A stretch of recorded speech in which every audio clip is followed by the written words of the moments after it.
এক ফকির দিল্লি ঘুরতেছে, একজন বলছে, ভাই তোমারে তো খয়রাত করে দেখতেছি আমি সেই ছোটবেলা থেকে, খালি তুমি খয়রাত করো। একটা জিনিস আপনারা মনে রাখবেন, গরিব, আজকে যারা গরিব পরিশ্রমের মধ্য দিয়ে কালকে তারা ধনী হতে পারে, কিন্তু যারা ভিক্ষুক, যারা ভিক্ষা করে, জিন্দেগিতে কোনোদিন তারা বড় হতে পারবে না। ভিক্ষা করা যাদের অভ্যাস, জীবনেও বাড়ি করতে পারবে না, জীবনেও ধনী হইতে পারবে না, কিন্তু গরিব ধনী হইতে পারবে। কারণ হলো আল্লাহর কাছে দুইটা বৈধ জিনিস অত্যন্ত ঘৃণিত। কয়টা? একটা হলো তালাক, আর একটা হলো ভিক্ষাবৃত্তি, মানুষের কাছে চাওয়া। আল্লাহ পছন্দ করেন না। তো ভিক্ষুক ঘুরতেছে, একটা লোক বলল, মিয়া তোমার তো সারা জীবনই খরচ করতে দেখি। খরচ করবো না, করবো কি? যার কাছে যাই সে দেয় 4 আনা 2 আনা 1 টাকা, এর বেশি তো দেয় না, তেদি আমি কেমনে বড় লোক হবো? কয় যে তুমি বাদশারে চোখে দেখো না, বাদশারে চোখে দেখো না। কয় বাদশার কাছে কি আমার মতো লোক যাইতে পারে নাকি? কল না, যাইতে হবে, যাও। বাদশা একবার যাবা, এমন দেওয়া দেবে জীবনে আর তোমার খরচ করা লাগবে না। পাতি শিয়ালের পিছনে ঘুরে তো লাভ নাই, পাতি শিয়ালে খায় মুরগি, তোমার একটা ঠ্যাং দেবে, দাঁতের খেলালের কাজ হবে না। বাঘের পিছনে ঘোরো, বাঘে খায় গরু আর হরিণ, একটা রান দিলে তুমি 1 সপ্তাহ খাইতে পারবে।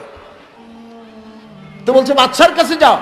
তো বাদশারে পাবো কই? কই তো দেখলাম কেবল মসজিদে ঢুকলো। তারপরে ফকির গিয়ে দাঁড়ায় আছে বারান্দায়, দেখে যে উনি বাদশা ভেতরে বসে হাত তুলে আছে ভাবে, আর চোখ দিয়ে পানি পড়ে দাড়ি ভিজে ভিজে পড়তেছে।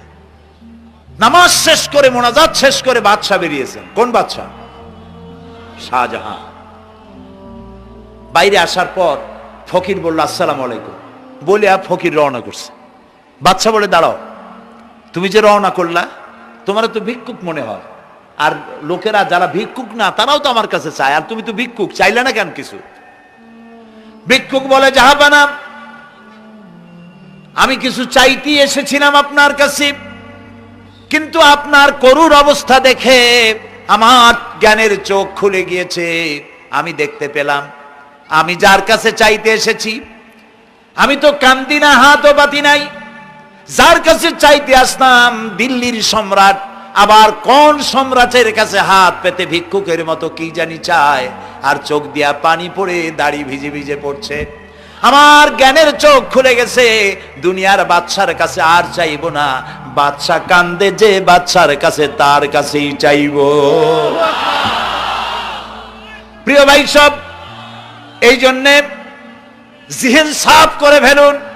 দুনিয়ার কোনো মানুষের জন্য, মানুষের কাছে নয়, কোনো কবরে নয়, কোনো কারো কাছে নয়, আল্লাহ তাআলার কাছেই আমরা নামাজের মধ্যে ঘোষণা করেছি, ইয়াকা না'বুদু ওয়া ইয়াকা নাস্তাঈন। আল্লাহ তাআলা, তোমার একমাত্র ইবাদত করি, তোমার কাছেই সাহায্য চাই। কাজী সাহায্য আল্লাহর কাছে। কার কাছে চাইবো বলেন? আল্লাহ আমাদের ঈমান পোক্ত করে দিন। আমরা বলি আমিন, আমরা বলি আমিন।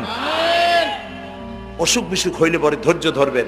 অনেক মানুষ আছে জ্বর হইলে কয় যে এত নামাজ পড়ি খালি জ্বর আমারই হয়, এত রোজা রাখি, ভালো ভালো কাম করি, আমার ছেলের অসুখ মোটে সারি না। এই জাতীয় কথা বলবেন না। মুমিনের পায়ে যদি কাঁটাও ফোটে, সওয়াব থেকে খালি নাই। ধৈর্য ধরতে হবে। কাঁটা ফুটছে, বলেন ইন্না লিল্লাহ।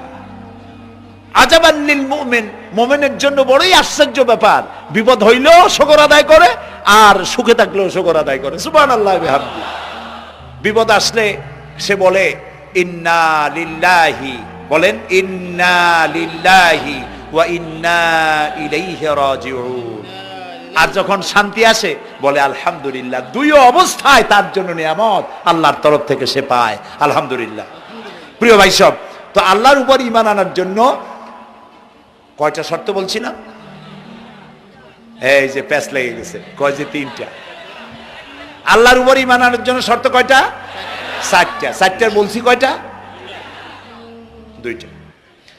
আরেকটা হচ্ছে আল্লাহর কুদরত এ বিশ্বাস করা। আল্লাহর কুদরত মানে শক্তি। আল্লাহর কিসে বিশ্বাস করবেন বলেন জোরে? শক্তি।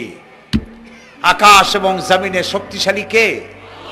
কিন্তু আমার দেশের জনগণ, কিছু কিছু রাজনীতিবিদরা বলে জনগণই নাকি সকল ক্ষমতার, সকল শক্তির উৎস। কি পাগল! তুমি ক্ষমতার উৎস? নাকের মধ্যে ময়লা, দাঁতে ছাতা, পেটের মধ্যে দুর্গন্ধ ভরা, ক্ষমতার উৎস। আশ্চর্য কথা, এই যে ক্ষমতার উৎস, হাজার হাজার লোক এখানে বসা, দুইটা ভাউয়া ব্যাংক যদি দুই কোণা দিয়ে ঢোকে, ভাউয়া ব্যাংক চেনেন? বিগ সাইজের ব্যাংক, দুইটা যদি দুই দিক দিয়ে ঢোকে লাফাইতে লাফাইতে, সামনে যারা আছে এমনি লাফাবে। অন্তত টঙ্গী তামিরুল মিল্লাত মাদ্রাসা ছাড়াইয়া তারপরে ফিরে তাকায় বলবে, ভাই আমরা দৌড়াই কেন? ব্যাংকের সামনে অসহায়, বল্লা ভীমরুলের সামনে অসহায়, সাপের সামনে বিচ্ছুর সামনে অসহায়, তারা কয় সকল ক্ষমতার উৎস জনগণ। কপাল পোড়া, ক্ষমতার উৎস জনগণ নয়। এটা কোরআনের সাথে কন্ট্রাডিকশন হয় এ কথায়। আল্লাহ বলেছেন আন্নাল কুওয়াতা লিল্লাহি জামিয়া, সকল ক্ষমতার উৎস কে? চিল্লায় বলো ক্ষমতা কি দেখছেন? মাত্র 1.5 মিনিট। কয় মিনিট? মাত্র 1.5 মিনিট। আল্লাহ বলেছেন কোন? সাথে সাথে তামিলনাড়ু, মালয়েশিয়া, ইন্দোনেশিয়া, থাইল্যান্ড, মালদ্বীপ, শ্রীলঙ্কা 2 লক্ষ লোক শেষ, 1 লক্ষের খোঁজ নাই।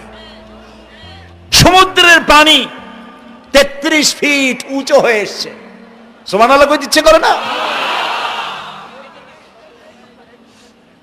বিজ্ঞানীরা বলেছেন ভারত মহাসাগরের তলদেশে ফাটল ধরেছে, ওর কয়েক কিলোমিটার নিচে ভূমিকম্পের উৎপত্তি হয়েছে। ভারত মহাসাগরের পানি 3 হাত না 4 হাত, কত কিলোমিটার আল্লাহই জানে।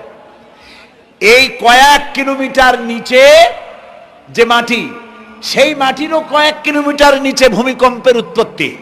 এখান থেকে ভূমির কম্পন হয়েছে, সেই ভূমিকম্পে সমস্ত মহাসাগরের মধ্যে, ভারত মহাসাগরের মধ্যে জলকম্পন শুরু হয়েছে।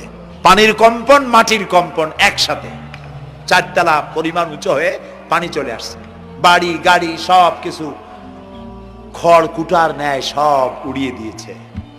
এগুলোরে কপাল পোড়া নাস্তিক যেগুলি, তারা বলে প্রাকৃতিক দুর্যোগ। ওর বাপের মাথা। আচ্ছা, প্রাকৃতিক দুর্যোগ, প্রকৃতি কি? কোন জন্তুর নাম? প্রকৃতি কোন জন্তু জানোয়ারের নাম? প্রকৃতি নিজে চলে না কেউ তাকে চালায়? কে চালায়? কপাল পোড়ারা তা বোঝে না। বিশ্ববিদ্যালয়ের শিক্ষক হয়েছে তো, আল্লাহ দিয়ে আসি কোথায়? তবে সব খারাপ না, ভালো আছে আলহামদুলিল্লাহ। কিছু আছে কপাল পোড়া, বিশেষ করে শান্তিনিকেতনে যারা পড়াশোনা করে আসে, সাহিত্য চর্চা করে, এই সাহিত্য চর্চা করতে করতে এক পর্যায়ে কপাল পুড়ে যায়, আল্লাহরে চিনতে পারে না। সব চেনে, আল্লাহরে চেনে না। আল্লাহ এখন চিনাইতেছে ভালো করিয়া। প্রিয় ভাই সব, কওমে আদ, কওমে সামুদ, এগুলিকে আল্লাহ তারা ধ্বংস করেছেন। কিয়ামতের আগে এই যে 7টা আকাশ, এই আকাশ সম্পর্কে অবিশ্বাসীরা তারা বলেছে আকাশ বলতে কিছুই নেই, এটা নাকি অনেক দূরে, তাই নীলা নীলে দেখা যায়। কি কপাল পোড়া চিন্তা করেন, নীলা নীলা দেখা যায়। এই আকাশ মহাশূন্য। এই আকাশগুলিকে, আকাশ কয়টা? কয়টা স্তর? 7টা। এগুলি কাতাইয়ে সিজিল্লিল কুতুব।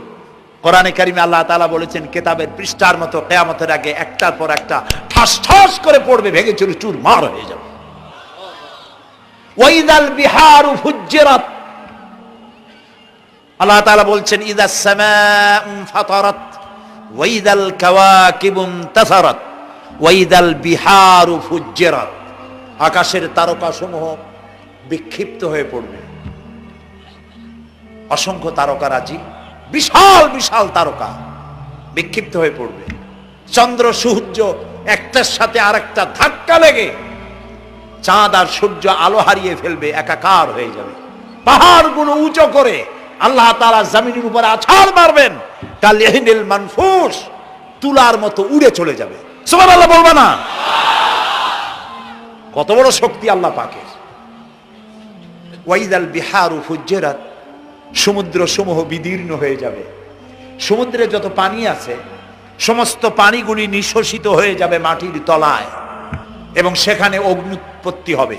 কোরআনে কারিমে আল্লাহ বলে দিয়েছেন গোটা সমুদ্রগুলিতে আগুন জ্বলতে থাকবে। এগুলি কিয়ামতের আলামত। আল্লাহ পাকের অফুরন্ত মেহেরবানি। এই যে কানের কাছ দিয়া গুলিটা চলে গেছে, কানে লাগে নাই, বাড়ির কাছ থেকে কিয়ামত হয়ে গেল, বাংলাদেশে আল্লাহ বাঁচাই দিলেন। সুবহানাল্লাহ বলো, আলহামদুলিল্লাহ বলেন। আমাদের প্রতিবেশী দেশগুলিতে যেভাবে আঘাত লাগছে, ওর 1000 ভাগের 1 ভাগের আঘাত কয়েক সেকেন্ড যদি বাংলাদেশে হতো, আমাদের সব অপরিকল্পিত শহর, রাজুক পারমিশন দিয়েছে 3 তলার, করা হয়েছে 7 তলা। এইভাবে অপরিকল্পিত যত বিল্ডিং আছে এগুলি পচা সিমেন্ট দিয়ে, পচা ইট দিয়ে তৈরি করা হয়েছে।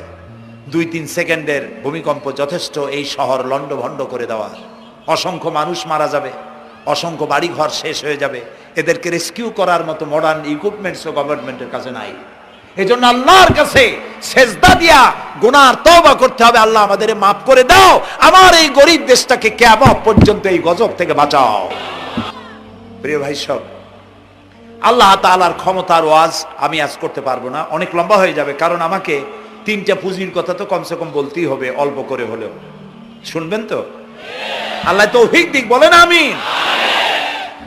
আল্লাহ তাআলার ক্ষমতায় বিশ্বাস করা, তার প্রচন্ড ক্ষমতা, যা খুশি তাই বলেন করতে পারেন। মরাকে জিন্দাকে মারতে পারেন, মরুভূমিতে ফুল ফুটাতে পারেন। সুবহানাল্লাহ, যা খুশি তাই করতে পারেন। এই শক্তি সহকারে আল্লাহকে বিশ্বাস করতে হবে। 4র্থ নম্বরে আল্লাহর হুকুম এবং হাকাম, আদেশ নিষেধ। আমি আল্লাহরে বিশ্বাস করি, এই কথার কোনো দাম নাই যদি তার আদেশ না মানি। এই কথার কোনো দাম নাই যদি তার নিষেধকে আমি আমার জীবনে প্রত্যাহার না করে চলতে পারি। মুসলমান বলে দাবি করার কোনো মূল্য নেই। একদিকে নামাজ পড়ি, আর একদিকে ওজনে কম দেয়, খাদ্যে ভেজাল দেয়, বেপরদা করি, মিথ্যা কথা বলা হয়, ওজনে কম দেয়, খাদ্যে ভেজাল দেয়, জমিনের আইল ঠালে আমানতের খেয়ানত করে। আল্লাহর হুকুম মানা হলো না, রসুলের আদেশ মানা হলো না। আল্লাহর উপর ঈমান আনার জন্য 4র্থ শর্ত হচ্ছে আল্লাহ যা বলেছেন মাথা নত করে মেনে নিতে হবে, বলতে হবে সামি'না ওয়া আতা'না। বলেন সামি'না ওয়া আতা'না, শুনলাম আর মেনে নিলাম। বলেন তো জোরে, শুনলাম আর মেনে নিলাম। সুবহানাল্লাহ বলেন। মুমিনেরা এই প্রশ্নই করবে না মদ হারাম কেন, মুমিনেরা এই প্রশ্নই করবে না জুয়া হারাম কেন। একটাই জবাব, মদ হারাম কেন? আল্লাহ হারাম করেছেন তাই হারাম। জিনা হারাম কেন? আমার আল্লাহ হারাম করেছেন তাই হারাম। জুয়া হারাম কেন? আমার আল্লাহ হারাম করেছেন তাই হারাম। কোনো যুক্তি নাই। যুক্তির, আল্লাহর নিষিদ্ধ জিনিসে যুক্তি তালাশ করে কেবলমাত্র শয়তান। আল্লাহর আদেশ নিষেধের যুক্তি তালাশ করে কে? শয়তান। মুমিনের কাজ হলো সামি'না, বলেন, ওয়া আতা'না, শুনলাম আর মানলাম, বাস, শেষ কথা, খালাস। এই গেল 4টি শর্ত পুরো হয়ে গেল। এই 4টি শর্ত যদি পূরণ করতে পারি তাহলে আল্লাহরে বিশ্বাস করছি এটা প্রমাণিত হবে, এটা জাস্টিফাই হবে, এটা সত্যতা প্রমাণ হবে যদি আল্লাহর হুকুম মতো। 1 নম্বরে হলো, আমি আবার কথাটা প্যাকেট করে দিই যাতে করে আপনারা বাড়ি নিয়ে যাইতে পারেন। আল্লাহর উপরে ঈমান এনেছি, এই কথাটাকে কমপ্লিট করার জন্য শর্ত কয়টা? 4টা। 1 নম্বরে আল্লাহর অস্তিত্বে বিশ্বাস, বলেন আল্লাহর অস্তিত্বে বিশ্বাস। 2 নম্বরে আল্লাহর গুণাবলীতে বিশ্বাস। 3 নম্বরে আল্লাহর ক্ষমতায় বিশ্বাস।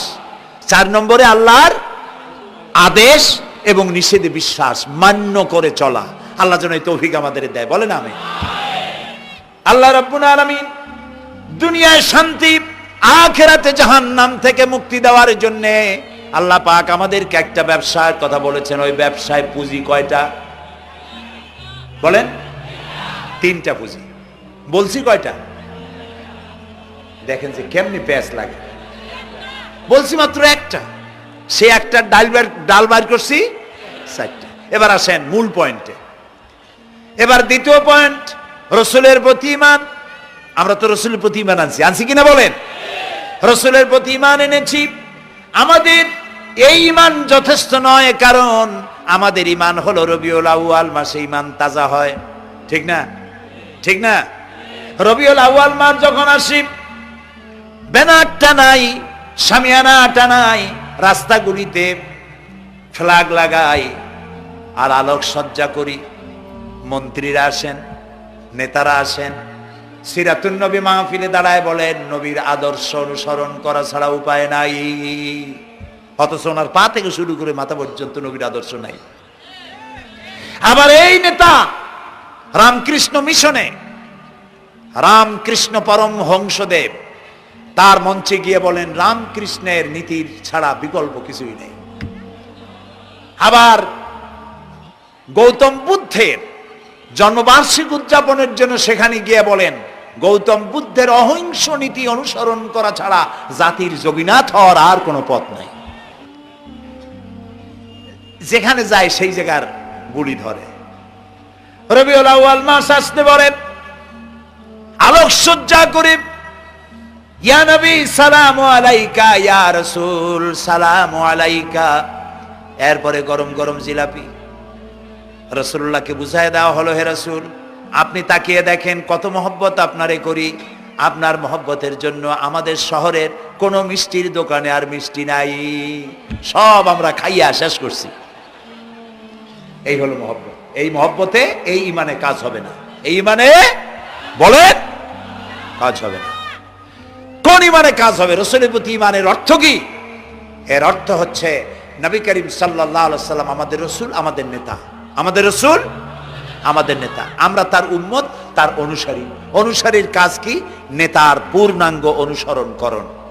রাসূলুল্লাহর আনুগত্য করতে হবে, এটা কে বলেছেন? আল্লাহ রাব্বুল আলামিন সূরা আলে ইমরানের মধ্যে বলেছেন কুল ইন কুনতুম তুহিব্বুনাল্লাহ ফাত্তাবিউনি ইউহিব্বুকুমুল্লাহ ওয়া ইয়াগফির লাকুম যুনুবাকুম আল্লাহু গফুরুর রহিম। হে নবী আপনি বলুন, তোমরা যদি আল্লাহকে ভালোবাসো তাহলে তোমার কাজ হচ্ছে, তোমরা যদি আল্লাহকে ভালোবাসো তাহলে তোমরা আমার আনুগত্য করো, আমার অনুসরণ করো। কার? রাসূলের। বলেন কার? রাসূলের অনুসরণ যদি তোমরা করো, খেয়াল করে শুনতেছেন তো? আল্লাহ তাআলা বলছেন নবী আপনি বলেন তোমরা যদি আল্লাহকে ভালোবাসো, তোমাদের এই দাবি যদি সত্য হয় তাহলে আমার অনুসরণ করো, আমার আনুগত্য করো। আমার অনুসরণ, আমার আনুগত্য করলে পরে তোমাদেরকে আল্লাহ রাব্বুল আলামিন ভালোবাসবেন এবং তোমাদের তামাম জিন্দেগীর সমস্ত গুনাহ খাতা আল্লাহ তাআলা মাফ করে দিবে। আমরা কি গুনাহ মাফ করাইতে চাই? বলেন চাই? আসুন রাসূলের আনুগত্য করুন। রাসূলের আনুগত্য কিরকম? রাসূল যেভাবে মুছ কাটছে আমরা সেইভাবে মুছ কাটবো। তিনি দাড়ি যেভাবে রাখছেন আমরা সেইভাবে রাখবো। তিনি চুল কাটছেন যেভাবে সেইভাবে করব। তিনি পায়ের নখ, হাতের নখ যেভাবে কাটছেন সেইভাবে করব। তিনি যেভাবে বিবাহ করেছেন সেই সুন্নত অনুযায়ী বিবাহ, তিনি যেভাবে দেশ চালাইছেন সেইভাবে দেশ চালাবো। রাসূলের অনুসরণের অর্থ শুধু এই নয় যে তিনি যেভাবে সুরমা লাগাইছেন আমি ওইরকম সুরমা দেব, তিনি যেভাবে কদু খাইছে আমিও কদু খাবো, এইটা নয়। এটা নয়, শুধু রাসূলের আনুগত্য হবে মুরগির ফার্ম থেকে শুরু করে জাতিসংঘ পর্যন্ত, জীবনের সব ক্ষেত্রে। আর বিশ্বাস করতে হবে তিনি শেষ নবী, তারপরে আর কোন নবী আসবে না। আল্লাহ রাব্বুল আলামিন সূরা আহজাবের মধ্যে বলেছেন মা কানা মুহাম্মাদুন আবা আহাদিম মির রিজালিকুম ওয়ালাকির রাসূলুল্লাহি ওয়া খাতামান নাবিয়্যিন। মুহাম্মদ সাল্লাল্লাহু আলাইহি ওয়াসাল্লাম তোমাদের কোন পুরুষদের পিতা নন, তিনি আল্লাহর রাসূল এবং তাকে দিয়ে নবুয়তের মিশনকে খতম করে দেওয়া, কমপ্লিট করে দেওয়া হয়েছে। আর কোন নবী, রাসূলুল্লাহ বলেছেন লা নবিয়্যা বাদি ওয়ালা রাসূল, আমার পরে আর কোন নবীও আসবে না, রাসূলও আসবে না। কথা বুঝে আসছে? আল্লাহর নবীর পরে আর কোন নবী হবে না। আল্লাহর নবী বলেছেন একটি ইমারত তৈরি করে তার ভিতরে একটা ইট যদি খালি থাকে, একটি ইটের জায়গা যদি শূন্য থাকে, তাহলে সকলের চোখে ধরা পড়বে। ওই ইটখানা দিলে পরে বিল্ডিংটা কমপ্লিট হয়ে যায়। নবুয়তির যে ইমারত আল্লাহ তৈরি করেছিলেন ওর ভিতরে একটা ইটের অভাব ছিল, আল্লাহ পাক আমাকে দিয়ে সেই শূন্য জায়গা পূরণ করে দিয়ে নবুয়তের মিশনকে কমপ্লিট করে দিয়েছেন। রাসূলুল্লাহ বলেছেন আমার পরে আর কেউ নবী হবে না। পৃথিবীর সব মুসলমানদের আকীদা মুহাম্মদ সাল্লাল্লাহু আলাইহি ওয়াসাল্লামের পরে যদি কেউ নবুয়তের দাবি করে সে কাফির, হাজার বার কাফের। তাকে যারা নবী মানবে তারাও। রাসূলুল্লাহ বলেছেন আমার পরে 30 জন মিথ্যেবাদী নবুয়তের দাবি করবে। তার মধ্যে একজন তো দাবি করছে রাসূলের জীবদ্দশায়, একটা ছিল মেয়ে লোক আর একটা ছিল পুরুষ। পুরুষটার নাম ছিল মুসাইলামা কাযযাব, নামই ছিল কাযযাব। কাযযাব মানে মিথ্যাবাদী। দেখছেন অবস্থা, নামই মিথ্যাবাদী। উম্মতেরা কইল যে আপনি তো একজন নবী, আমরা সৌভাগ্য আর দুর্ভাগ্য হোক আপনারা নবী বলে মানলাম। মুহাম্মদ সাল্লাল্লাহু আলাইহি ওয়াসাল্লামের কাছে প্রায় জিবরাইল আসে আর ওহী আনে, আর আপনি আমাদের কোনো ওহী দিতে পারলেন না পর্যন্ত। কয় যে কেবল না নবী হইলাম, অপেক্ষা করো, ওহী আসবে না। বেশ কিছুদিন যাওয়ার পর খুব চিন্তা ভাবনা করে কয় যে ওহী একটা আসছে। উম্মতেরা সব দৌড়ে আসছে, কি ওহী? কয় যে এইমাত্র শেষ রাত্রে জিবরাইল আসছিল, আইসে আমারে কয়ে গেল একটা সূরা নাজিল করলো। সূরাটা কি? ইন্না আতাইনাকাল আকাক ফাসাল্লি লিরাব্বিকা ওয়াজআক ইন্না শানিয়াকা হুয়াল আবলাক। উম্মতেরা কয় সর্বনাশ, এই সূরা পড়তে গেলে তো আমরা কাইসা মরে যাব। এর অর্থ তো খুব বিকায়দা। কি কি সূরা নাজিল হলো আপনার উপরে? ইন্না আতাইনাকাল আকাক মানে আমি তোমাকে হুতুম পেশা দান করেছি, সুতরাং তুমি তোমার প্রভুর উদ্দেশ্যে নামাজ পড়ো আর চিৎকার মারো, কারণ তোমার শত্রুরা সাদা এবং কালো বর্ণের। আমরা তো আগামাথা কিছু বুঝলাম না, কি হই? আচ্ছা ঠিক আছে, পয়গম্বর মুহাম্মদ সাল্লাল্লাহু আলাইহি সাল্লামকে তার উম্মতেরা নিয়ে যায় তাদের বাগানে, মাঝে মধ্যে নিয়ে যায়। নিলে পরে যে কুয়ায় পানি থাকে না, শূন্য কুয়া পানিতে ভরে যায়। যে গাছতলা দিয়ে তিনি হেঁটে যান, যে খেজুর গাছে খেজুর নাই সেই গাছতলা দিয়ে রাসূল হেঁটে গেলেন, গাছে ফল ধরে যায়। আপনি তো এরকম কিছু দেখাইতে পারেন না। কয় তোমরা তো আমার নেও না, চলো না যাই। নিয়ে গেছে, যাইয়া দেখে যে কুয়ার পাড় দিয়ে যায়, যে কুয়ায় পানি থাকে তা থাকে না, শুকায় যায়। যে গাছ তলায় দিয়ে যায় ওই গাছে খোরমা থাকলে সাথে সাথে খড়ি ঝরে যায়। উম্মতের কয় কি একটা কপাল পড়া নবী পাইলাম বাকি। আল্লাহ তারে শেষ করছে দুনিয়া থেকে, জাহান্নামে চলে গেছে। সেই মহিলাটাও গেছে, সেও গেছে। রাসূলুল্লাহ বলেছেন এইরকম 30 জন মিথ্যাবাদী নবুয়তের দাবি করবে কিয়ামতের আগ পর্যন্ত। গোলাম আহমদ কাদিয়ানী, এ হলো ইতিহাসে আমরা যদ্দ পাই তার পর্যন্ত 28 জন হয়েছে। মুহাম্মদ সাল্লাল্লাহু আলাইহি সাল্লামের ইন্তেকালের পর ওকে নিয়ে হয়েছে 28 জন। কয়জন হইল? বাকি আছে কয়জন? তাই বলে কিয়ামত যে এই 2 জন হইলি আগামী বছর বা 5-6 বছরের মধ্যে কিয়ামত হবে ওইটা চিন্তা করেন না। এই পৃথিবীতে একটা লোক আল্লাহ শব্দ উচ্চারণ করার যদি থাকে কিয়ামত সে পর্যন্ত হবে না। সুতরাং বহুত দেরি আছে কিয়ামতে। তবে ওর মতো আরো শয়তান 2 জন আসবে। গোলাম আহমদ কাদিয়ানী বলল আমি পয়গম্বর, আমি নবী, আমার উপরে ওহী আসে। তো তার সঙ্গে ওই যুগের বড় আলেম মাওলানা আতাউল্লাহ শাহ বুখারী রহমতুল্লাহ আলাইহি তিনি বললেন, আচ্ছা তুমি যে নবুয়তের দাবি করো এই শক্তি তুমি পাও কই? কয় যে আমার শক্তি তো কোরআন, কোরআনের মধ্যেই আছে আমার কথা। কোথায়? কয় সূরা সফের মধ্যে আছে, ইয়াতি মিন বাদি ইসমুহু আহমদ। ঈসা আলাইহিস সালাম আমার ব্যাপারে ফোরকাস্ট করেছেন, ভবিষ্যৎবাণী দিয়েছেন যে আমার পরে একজন আসবে তার নাম হবে আহমদ, আমি তো সেই আহমদ।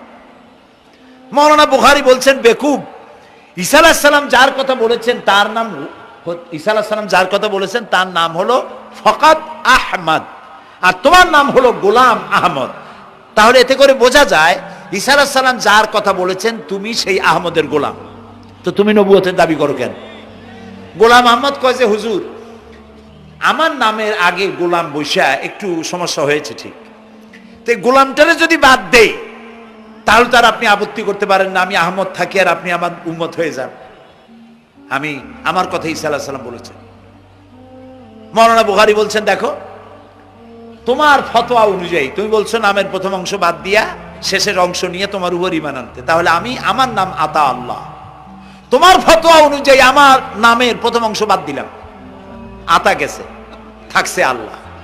আর আল্লাহ হয়ে বলছি তোর মতো গাধারে আমি নবুয়ত দেই নেই। এরপর এই শয়তানের মৌত হলো কোথায় বলেন? কোথায়? পায়খানার ভিতরে। এই কাদিয়ানীরা, গোলাম মোহাম্মদ কাদিয়ানী কাফের, ওরে যারা নবী বলে মানে তারাও কাফের। প্রিয় ভাই সব, পৃথিবীর 48টি মুসলিম দেশ কাদিয়ানীদেরকে নন মুসলিম মাইনরিটি হিসেবে ঘোষণা দিয়েছে রাষ্ট্রীয়ভাবে। সৌদি গভর্নমেন্ট আইন পাশ করেছে কিয়ামত পর্যন্ত কাদিয়ানীরা মক্কা মদিনায় প্রবেশ করতে পারবে না। কাজী তাদের ব্যাপারে উচ্চবাচ্য কথা বলতে গিয়ে ব্যারিস্টার হন, আইনজীবী হন, যেই হন, খতমে নবুয়তের আন্দোলন যারা করে তাদের ব্যাপারে কথা বলতে গিয়ে মুখ সামনে কথা বলবেন।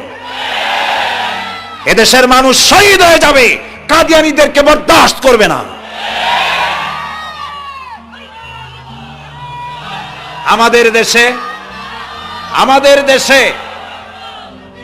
দেশে হিন্দু, থামুন, আমাদের দেশে হিন্দু, খ্রিস্টান, বৌদ্ধ আমাদের দেশের নাগরিক অধিকার ভোগ করে না? আমাদের সমান নাগরিক অধিকার তারা ভোগ করে। কাদিয়ানীরাও হিন্দু খ্রিস্টানদের মতো নন মুসলিম মাইনরিটি হিসেবে এদেশে বসবাস করে নাগরিক সুবিধা ভোগ করবেন, কোনো অসুবিধা নাই। কিন্তু আপনি মুসলমান বলে দাবি করবেন না, শেষ নবী মানবেন না, আমরা এই ব্যাপারে কিয়ামত পর্যন্ত আপোষ করব না। কেবলমাত্র মূর্খ, দালাল, হারামখোর তারাই কাদিয়ানীদের পক্ষ অবলম্বন করতে পারে, ইমানদারেরা পারে না।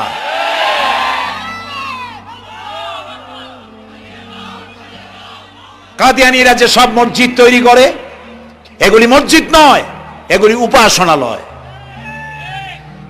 হিন্দুদের মন্দিরকে যেভাবে আমরা সম্মান করি, ওদের উপাসনালয়কেও সম্মান করি। কিন্তু কাদিয়ানীরা যতদিন মুসলমান নামের পরিচয় দিতে থাকবেন, আমরা আমাদের অধিকার আদায়ের জন্য সুশৃঙ্খল ভাবে গণতান্ত্রিক পদ্ধতিতে আমরা এই অধিকার আদায়ের চেষ্টা করব। খতম নবুয়তের আন্দোলন কোনো রাজনৈতিক আন্দোলন নয়, এটি আমাদের ইমানের আন্দোলন। যারা আন্দোলন করতেছেন তারা আমাদের ফরজে কিফায়ার দায়িত্ব পালন করছেন। প্রিয় ভাই সব, রাসূলের প্রতি ঈমান আনতে হলে এরকম ঈমান আনতে হবে, তারপরে আর কোন নবী আসবে না।